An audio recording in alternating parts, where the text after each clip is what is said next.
did the secret rapture doctrine originate? The secret pre-tribulation doctrine is not found in the Bible. So where and when did it originate? You may be surprised to learn that it wasn't until the early or mid-1800s that there was any significant group of believers around the world that looked for a rapture of the church prior to a 7-year tribulation period. The secret rapture teaching was not taught by the early church. It was not taught by the church of the first centuries. It was not taught by the reformers.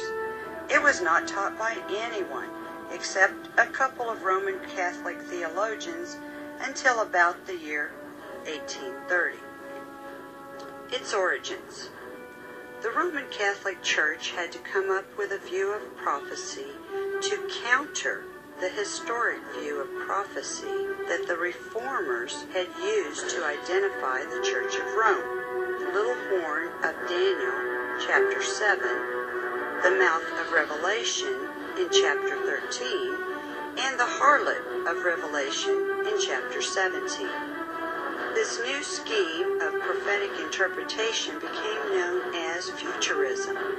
It was a Roman Catholic Jesuit priest named Ribera who, in the days of the Reformation, first taught that all the events in the book of Revelation were to take place literally during the 3.5 years reign of the Antichrist. Later, Emmanuel Lacunza, also a Jesuit priest, built on Ribera's teachings. He spent much of his life writing a book titled The Coming of Messiah in Glory and Majesty. Lacunza, however, wrote under the pen name of Rabbi Ben Ezra, supposedly a learned Jew who had accepted Christ as his Savior. He did this so that the unsuspecting Protestants would accept his book, for the Protestant world then wanted nothing from a Jesuit. His book was published in 1812. Now enter the name of Edward Irving. Born in Scotland in 1792, Irving discovered Lacunza's book and fell in love with it, translated it into English, and it was published in London in 1827. Then Irving began to hold Bible conferences throughout Scotland, emphasizing the coming of Jesus to rapture his church. Later, J.N. Darby was introduced to the secret rapture doctrine by the Irvinites. The Irvinites were the followers of Edward Irving.